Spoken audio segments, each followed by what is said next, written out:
Pareciam inocentes. Potes de cerâmica simples, guardados debaixo das camas, atrás das cortinas ou debaixo das escadas. Inofensivos, até deixarem de ser. O bacio supostamente era uma conveniência, um símbolo de conforto modesto em um mundo sem encanamento. Mas, na realidade, era um vaso frágil de doença, decomposição e perigo. A maioria das famílias não os esvaziava diariamente. Algumas não os esvaziavam por semanas. O resultado? Não apenas o fedor, mas o caos. Imagine isso, é meia-noite em uma cabana de madeira. Um homem se levanta da cama, ainda meio adormecido, e pisa em um chão de pedra escorregadio. Ele estende a mão para o bacio. Já está cheio. Transbordando. Um escorregão, e seu crânio encontra a pedra da lareira. Ele não vai acordar. Essa cena não era rara. Na verdade, era perturbadoramente comum. Os registros de legistas medievais, sim, eles existiam, registram dezenas de mortes rotuladas simplesmente como caiu na câmara. E não parava em ossos quebrados. Alguns potes rachavam sob pressão, vazando dejetos humanos para o assoalho, armazenamento de comida, e até camas. Em salas mal ventiladas, os gases que subiam de um pote cheio, ricos em metano e amônia, podiam fazer você vomitar, ter alucinações ou desmaiar. E para os muito jovens ou muito velhos, isso podia significar a morte. O que é pior? A maioria das pessoas compartilhava os potes. Um único pote podia servir a uma casa inteira, 4, 6, até 10 pessoas, todos usando no escuro, esperando não pisar nas sobras de outra pessoa. Eles os chamavam de jarros noturnos, mas o que eles realmente eram armadilhas. Armadilhas com bordas de porcelana, esperando em silêncio sob os cobertores e as tábuas. E como você verá em breve, o verdadeiro horror começava não quando eles estavam cheios, mas quando alguém tentava esvaziá-los. Não é que eles se esqueciam de esvaziá-lo. É que ninguém queria. Em castelos e solares, os servos eram designados para a tarefa suja de carregar os bacios cheios para as fossas de lodo, latrinas abertas escavadas longe das cozinhas, mas muitas vezes muito perto dos aposentos de dormir. Em lares mais humildes, não havia para onde jogá-lo. As pessoas simplesmente jogavam o conteúdo em becos ou pela janela com um chamado preguiçoso de Gardez Leau. Cuidado com a água. Se você já se perguntou por que as casas com andares superiores tinham toldos, essa é parte da resposta. Mas aqui está o que os livros de história raramente dizem: às vezes, o pote não chegava lá fora. Crianças, pequenas demais para levantá-lo, o derramavam pelas escadas. Uma criada, equilibrando 3 potes de uma vez, podia escorregar e enviar um jato de dejetos humanos pela parede de uma sala. Em uma notória pensão de Londres, um inquilino do andar de cima jogou seu pote no duto muito cedo, bem quando uma serva entrou no duto abaixo. Ela morreu de ferimentos e infecção. Nenhuma acusação foi feita. O pior, no entanto, era quando os potes eram armazenados por muito tempo. Nos meses frios, ninguém queria sair. A solução? Empilhá-los. Em armários. Debaixo das camas. Atrás das cortinas. Os visitantes sentavam-se em salões respirando a lenta podridão de uma dúzia de potes não esvaziados, e fingiam não notar. Em algumas casas, eles acendiam velas com cera perfumada. Em outras, eles polvilhavam alecrim ou lavanda nas tampas. Mas nada podia mascarar o cheiro de amônia misturada com podridão. E quanto mais tempo ficava, mais perigoso se tornava.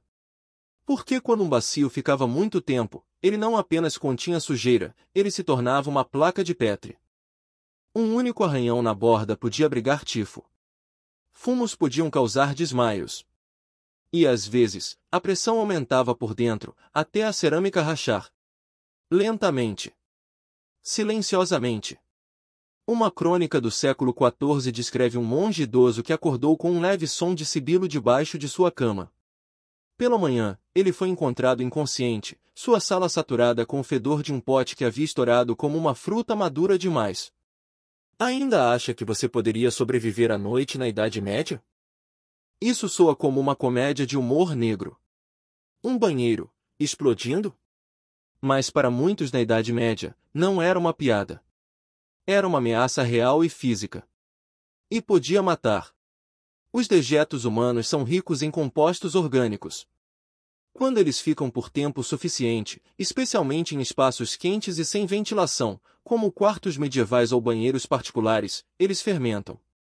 Essa fermentação produz gases, amônia, sulfeto de hidrogênio e, o mais perigoso, metano. Metano é inodoro, invisível e altamente explosivo. Agora imagine um servo acendendo uma tocha tarde da noite para fazer seu caminho por um corredor escuro. Eles abrem a porta de uma latrina. Uma faísca salta da tocha. O ar confinado e rico em gás se inflama em um surto de chama. Existem relatos reais disso. Um de 1362 descreve a morte de um escrivão em uma catedral que entrou no banheiro comunal com uma lanterna. Testemunhas relataram ter ouvido um estalo como um trovão, seguido por um pilar de chama. A explosão destruiu o assento de madeira, rachou a parede de pedra atrás dele e queimou as roupas do homem até a sua pele. Em outro caso de Guem, a casa de um rico cervejeiro pegou fogo depois que sua esposa jogou um bacio na lareira. Ela pensou que estava sendo limpa. Em vez disso, os gases se inflamaram, e a cozinha inteira foi engolida. 3 crianças morreram. Mas não foi apenas o fogo que tornou essas situações letais. Às vezes, os potes não explodiam, eles apenas sibilavam. Os vapores se acumulavam com o tempo, especialmente em latrinas de pedra onde os dejetos ficavam presos sob uma tábua de madeira. Alguém se sentava, e desmaiava segundos depois. Existem mortes documentadas por asfixia, muitas vezes listadas em registros senhoriais como encontrado sem fôlego na sala da cadeira. Até a igreja não estava segura. Monges que usavam redorters compartilhados, latrinas longas em estilo de banco, às vezes desabavam no meio da oração.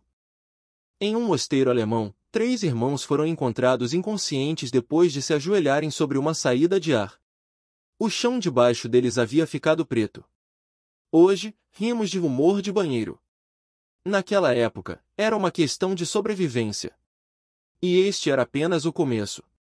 Porque se o banheiro não matasse você, as pessoas acima de você poderiam. Nos becos estreitos e cheios de sombra das cidades medievais, havia um perigo que não se aproximava, mas pairava acima. E ele não carregava uma espada. Ele vinha de varandas, de persianas, da mão trêmula de um servo cansado ou de uma nobre impaciente. Ele vinha na forma de uma morte quente e em queda. Porque na maioria das cidades, especialmente naquelas com casas de vários andares e sem sistema de esgoto, a maneira mais rápida de descartar os dejetos era jogá-los pela janela. Havia regras, é claro. Leis que proibiam jogar sujeira em passarelas públicas. Regulamentos que exigiam um grito antes de derramar, um grito de gardez leal. Na França, ou vare below, na Inglaterra. Mas nem todos obedeciam. E nem todo transeunte ouvia o aviso a tempo. Registros de tribunais em toda a Europa documentam casos de pedestres nocauteados, feridos ou até mortos pelo conteúdo de bacio que caía. Um mercador em Bruges perdeu um olho quando um pote cheio o atingiu durante uma entrega matinal. Em York, uma parteira escorregou em uma poça de sujeira fresca e quebrou o quadril. Ela morreu dias depois de infecção. E então há o caso infame do primo do Lorde Prefeito de Londres, que, enquanto visitava parentes, saiu para o pátio e foi imediatamente encharcado de dejetos humanos de uma janela do 3º andar. Ele não morreu. Mas o escândalo levou a um tumulto e 2 execuções. A arquitetura não ajudava. Os andares superiores salientes, populares nas cidades medievais, agiam como armadilhas de esgoto. Dejetos jogados de cima podiam grudar nas fachadas de madeira, apodrecer as bordas das janelas ou gotejar para os parapeitos inferiores, encharcando roupa lavada, comida e convidados. E não era apenas dejetos. Ocasionalmente, os próprios bacios eram jogados. Um único pote de cerâmica, arremessado ou escorregado de uma janela, se tornava um míssil. Uma lavadeira parisiense foi esmagada sob um pote desses enquanto pendurava lençóis. A anotação do legista dizia simplesmente, morte do céu. Mas talvez o detalhe mais horripilante? As pessoas se adaptaram. Elas usavam chapéus largos. Vestiam mantos com colares rígidos. Pegavam ruas diferentes dependendo da hora. Porque elas sabiam, um passeio matinal podia terminar em sujeira ou sangue. E, no entanto, até este perigo empalidecia em comparação com o que se escondia dentro das próprias casas. Os parasitas. A decomposição. A essa altura, você já sentiu o fedor. Já desviou dos potes. Mas e se o verdadeiro horror não estivesse fora do corpo, mas já estivesse vivendo nele? Os parasitas não eram um incômodo ocasional no passado. Eles eram companheiros constantes. Piolhos, pulgas e ácaros não apenas visitavam, eles colonizavam. Comece com os piolhos. Piolhos da cabeça, piolhos pubianos, piolhos do corpo, cada um tinha seu domínio. E nos séculos antes do sabão ser comum e os lençóis raramente serem trocados, essas criaturas prosperavam. Eles punham ovos nas costuras das roupas, aninhavam-se em perucas e rastejavam para as feridas. As mulheres usavam penteados imponentes, endurecidos com cera, empoados com farinha, que nunca eram lavados ou removidos. Debaixo deles, os piolhos se empanturravam livremente. Nas cortes reais, algumas damas se coçavam até sangrar debaixo de suas joias. Existem até registros de pentes feitos com pequenas lâminas, não para estilo, mas para abrir os ovos. E não era apenas os pobres. Reis, padres, estudiosos, todos estavam infestados. Napoleão coçava-se de forma famosa durante as reuniões.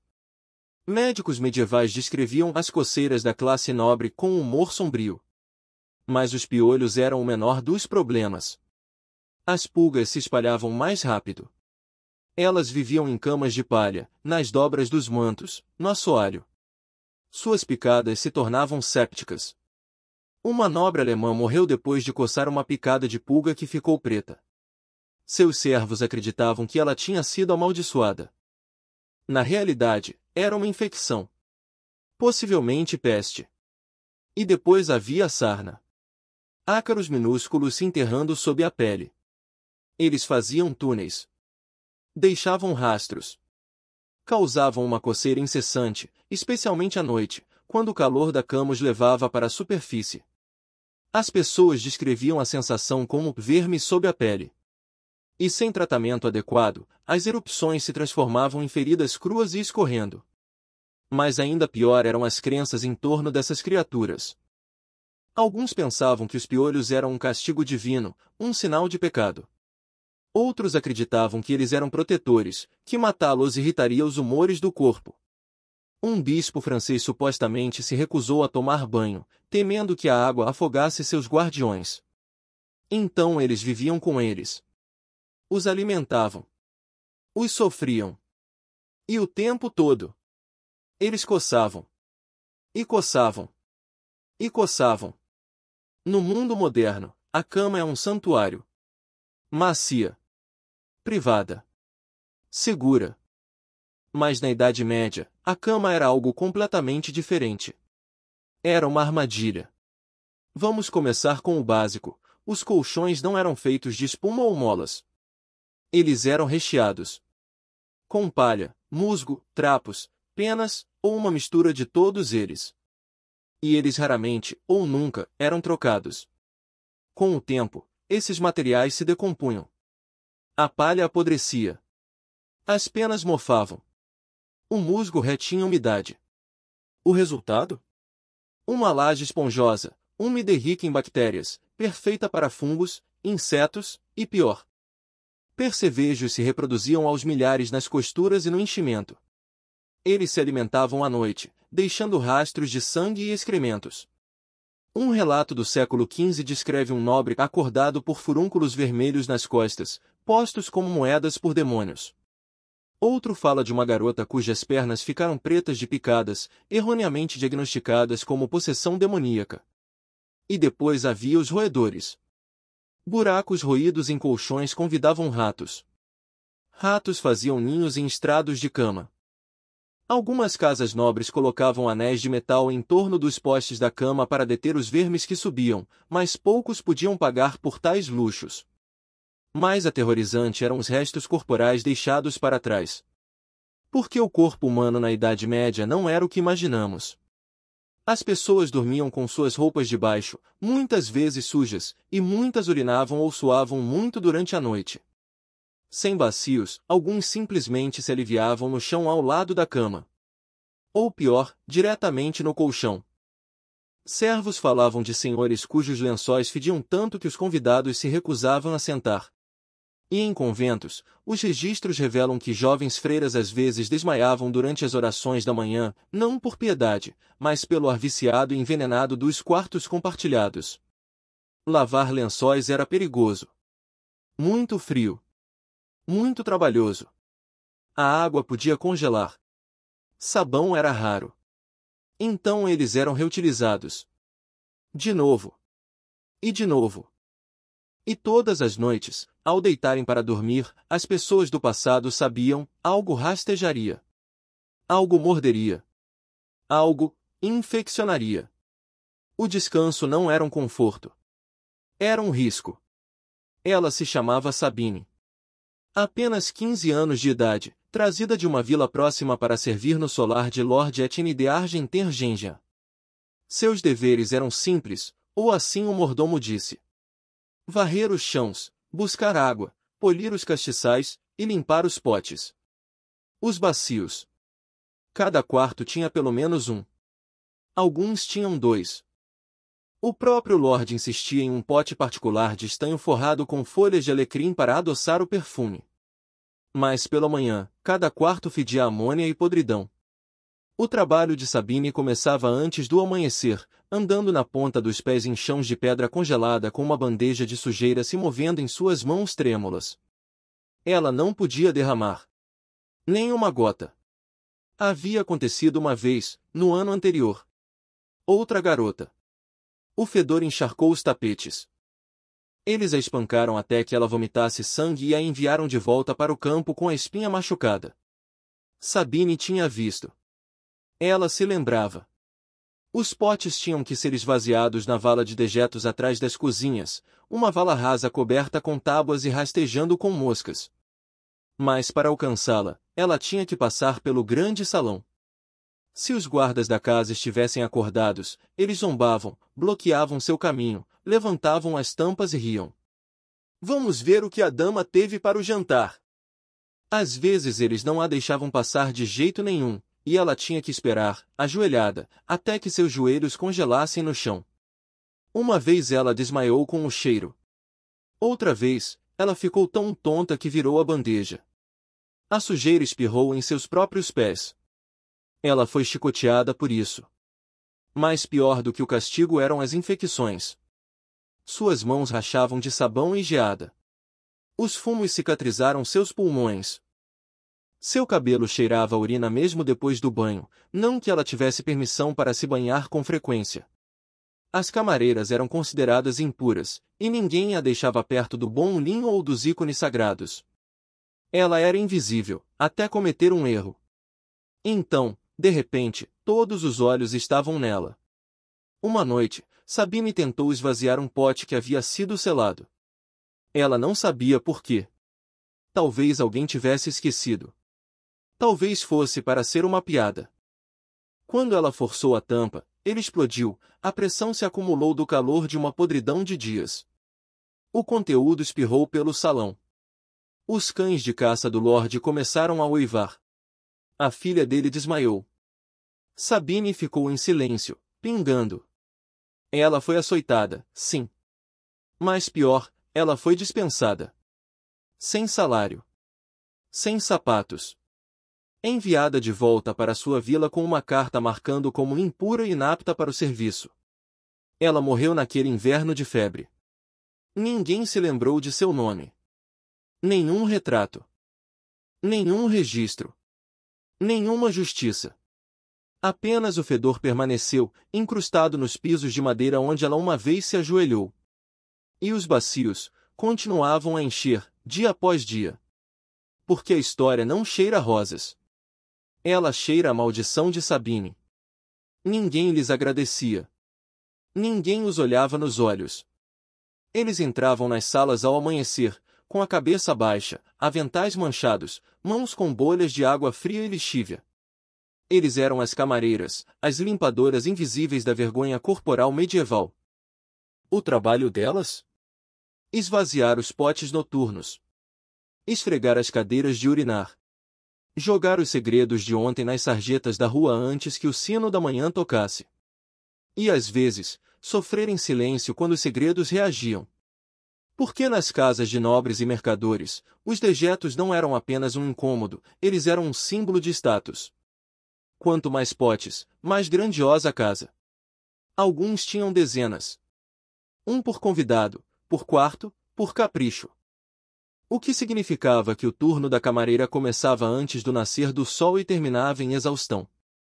Com cada balde levantado, o fedor subia como um fantasma. E nem todos os fantasmas permaneciam quietos. Em Bruges, 1482, uma criada chamada Eline foi encontrada morta ao lado da bacia de dejetos. Testemunhas disseram que sua pele estava azul, suas mãos travadas em uma garra. O médico declarou que foi um ataque dos vapores. Mas sua irmã, também uma criada, sussurrou que o pote que ela havia esvaziado era diferente. Ele espumava. Histórias como esta se espalhavam rápido. Alguns diziam que mulheres ricas misturavam ervas em seus bacios para evitar a gravidez. Outros afirmavam que os homens usavam pó de chumbo como laxante. O resultado? Fumos venenosos. Queimaduras nas mãos. E em um caso infame em Florença, o rosto de uma camareira ficou permanentemente marcado quando um pote explodiu, os gases foram inflamados pela vela dela. Mas elas não tinham permissão para parar. Os bacios eram sagrados para aqueles que os enchiam, e amaldiçoados para aqueles que os esvaziavam. Criadas que se recusavam eram espancadas ou demitidas. Uma garota em Rouen foi presa por insubordinação a deveres de dejetos. Também havia sussurros sobre destinos piores. Alguns lordes acreditavam que a criada deveria testar a temperatura do assento do banheiro antes que eles se sentassem. Outros faziam seus servos segurarem o pote durante o uso, para evitar o constrangimento de colocá-lo errado. Um diário de uma nobre bávara em 1601 menciona: Lisette segurou o pote esta manhã. Seus dedos tremiam. Eu a castigarei com água de vinagre amanhã. Essas mulheres eram frequentemente jovens. Pobres. Analfabetas. Enviadas de fazendas para a cidade com a esperança de ganhar o suficiente para o dote ou comida.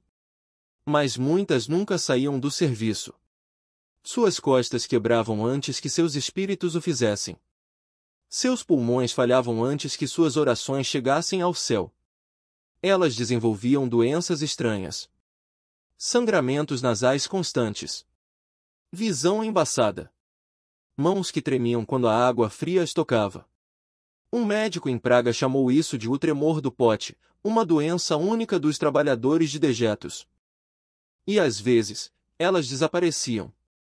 Uma camareira em Viena supostamente desapareceu depois de vomitar sangue enquanto limpava o banheiro de um lorde. Seus pertences foram encontrados fora dos muros da cidade. Seu empregador negou que ela alguma vez existiu. Mas a pior história vem de Versalhes. Uma criada chamada Colette, com apenas 14 anos, foi acusada de esconder anéis roubados dentro do banheiro. Eles a penduraram pelos pulsos e a fizeram confessar. Os anéis foram encontrados mais tarde, na manga de um convidado. Mas Colette nunca mais foi vista. Hoje, lembramos dos vestidos, dos banquetes, das perucas empoadas e dos rostos empoados. Mas esquecemos as mãos que limparam tudo isso. As mãos que sangraram no sabão. Que congelaram na água do inverno. Que conheciam cada convidado pelo cheiro que deixavam para trás. Esquecemos as camareiras. Mas a sujeira se lembra. Nunca era para ser visto. Um buraco no chão, não mais largo do que um barril de vinho, coberto com madeira lascada e palha meio podre. Essa era a fossa de dejetos, o destino final de cada balde, pote ou evacuação em uma casa medieval. Você poderia pensar, talvez, que era um lugar para a sujeira ser esquecida. Mas a verdade é muito pior. Porque em algumas cidades, as pessoas desapareciam nelas. Na cidade de Tournai, registros de 1378 descrevem uma mulher chamada Marete que entrou em seu jardim e desapareceu. Um dia depois, seus gritos foram ouvidos ecoando debaixo do pátio, abafados e lentos. Seu marido levantou a escotilha da fossa de dejetos e não encontrou nada além de lodo. O corpo de Marete emergiu 3 dias depois, meio dissolvido. Mas o dela não foi o único. As fossas de dejetos eram muitas vezes escavadas muito rasas, apenas 2 metros, e forradas com argila para prender o fedor. Sem fluxo de ar, os gases se acumulavam: metano, amônia, sulfeto de hidrogênio. Explosivos, mortais, invisíveis. Lanternas derrubadas por perto podiam inflamá-los. Algumas fossas explodiam com força suficiente para soprar tampas de pedra através dos becos. Em Londres, 1326, um homem chamado Thomas Le Gaultier caiu em uma fossa de dejetos enquanto se aliviava atrás de uma taverna. Ele se apoiou em uma parede, que desmoronou. Testemunhas relataram que ele afundou rapidamente e não estava mais lá. Eles tentaram resgatar seu corpo, mas os vapores mataram 2 servos. Eventualmente, eles cobriram a fossa com pedras, e renomearam o beco de Hatch Lane. Mas não era apenas o cheiro. Era a maneira como as fossas se tornavam museus de horror. Os arqueólogos hoje escavam fossas de dejetos medievais e as encontram repletas de segredos: cacos de cerâmica, dentes, ossos de bebê, joias, esqueletos de ratos, até os restos de animais de estimação, tudo misturado em camadas de dejetos humanos. Na Alemanha, uma fossa revelou mais de 90 ovos de parasitas excretados por grama de solo, de lombrigas, vermes, tênias. As pessoas que viviam acima daquela fossa não tinham ideia de que o que estava por baixo estava silenciosamente alimentando suas febres. E ainda assim, ninguém questionava. As fossas de dejetos eram sagradas à sua própria maneira distorcida, seladas, para nunca se falar nelas.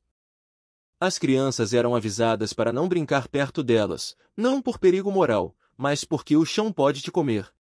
Às vezes, ele comia. Em 1452, um monge indiano registrou que um noviço desapareceu após a oração da manhã. Seu manto foi encontrado na borda da vala de dejetos do mosteiro. Nós enterramos o que pudemos encontrar, o abade escreveu. Mas Deus sabe o que o resto se tornou. Disse que alguns solares tinham fossas tão profundas e negligenciadas que cogumelos começaram a crescer dentro delas. Brancos, esponjosos, com veias como pele humana. Eles eram colhidos por servos desesperados e vendidos nos mercados como colheita da cripta. Até hoje, algumas cidades antigas, especialmente na Europa, ainda constroem sobre essas antigas fossas de dejetos. Suas adegas são esculpidas no que outrora foi lixo. Suas prateleiras de vinho ficam onde os vermes uma vez se alimentaram. E se você caminhar lá por tempo suficiente, você começa a sentir o cheiro de algo. Algo doce. Algo quente. Algo errado. Eles eram chamados de as viagens da meia-noite, e eram temidos mais do que bandidos, mais do que bestas, mais do que fantasmas. Porque para o camponês medieval médio, a nobre ou a criança, a coisa mais perigosa que você podia fazer era acordar precisando urinar. Parece absurdo agora, na era do encanamento e das luzes noturnas de LED. Mas nos séculos em que os bacios eram luxos e os banheiros ficavam longe de casa, através de lama, gelo ou pior, o simples ato de se aliviar podia se tornar um risco mortal. Imagine isso, é inverno. Você está descalço. O chão de pedra está molhado de geada. Você carrega uma vela que pisca a cada passo, e você reza para que a cera não pingue em sua mão, porque seu aperto no corrimão é a única coisa entre você e uma queda de 3 metros por escadas frágeis. O banheiro fica do lado de fora, do outro lado do pátio. Ninguém se atreve a usar o bacio na sala novamente, não depois do que aconteceu da última vez. Ele transbordou. O cheiro nunca saiu dos tapetes. Você se lembra da surra. Então você sai. Um passo de cada vez. Mas o chão é irregular. Não há lua esta noite. E você não vê a pedra solta. Seu tornozelo se torce. Você grita.